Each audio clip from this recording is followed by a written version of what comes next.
Once upon a time, sa isang hardin ang tinatawag nilang Gardenia ay may 4 na diwata na sina Zahara, Samara, at Amira at Freya.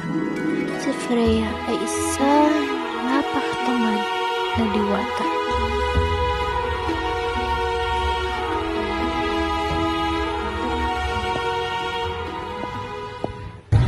Aking kamahalan, nakita ko po si Diwata Freya na nakaupo lang sa batis.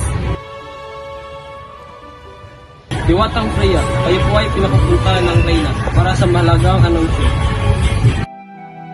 Pinapunta si Freya sa mundo ng mga tao para matutunan niya ang kanyang leksyon.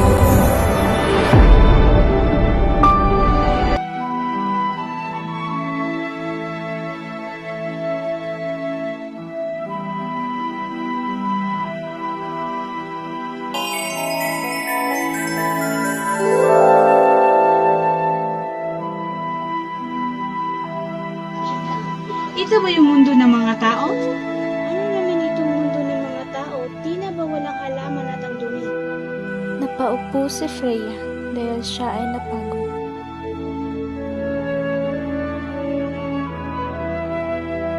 Habang naglalakad si Zeki, ay nakita niya si Freya na nakaupo.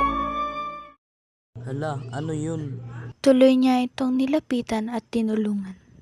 Ay, Diyos ko, ano ba to? Tao ba ito? Di bali na, nakakaawa naman.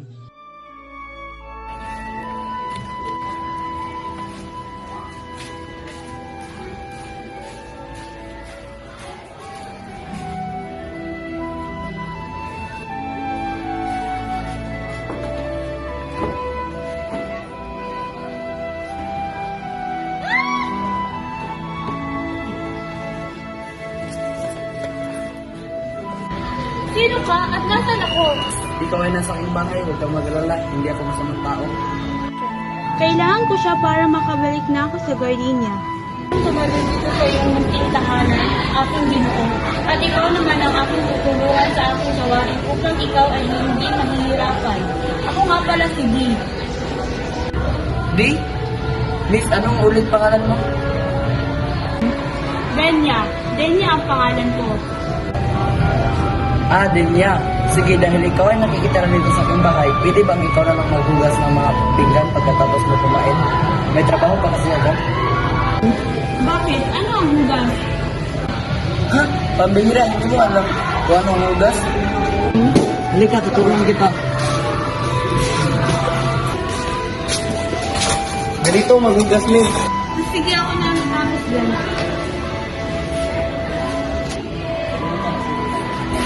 Miss, teka lang, tagasan ka ba? Para hindi ka tagalupa.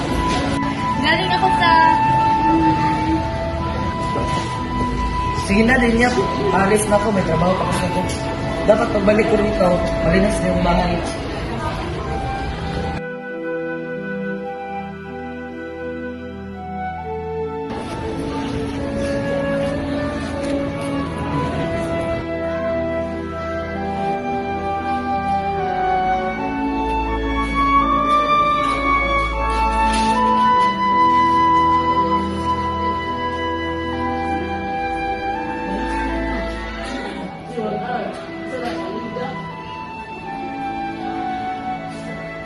Morning, Lilia. Pwede mo kung akong tawagan yung Ginoo. Masusunod.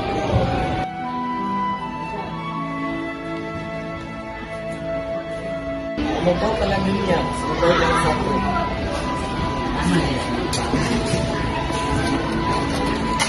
Aalis pala ako ngayon para pumasok sa paaralan.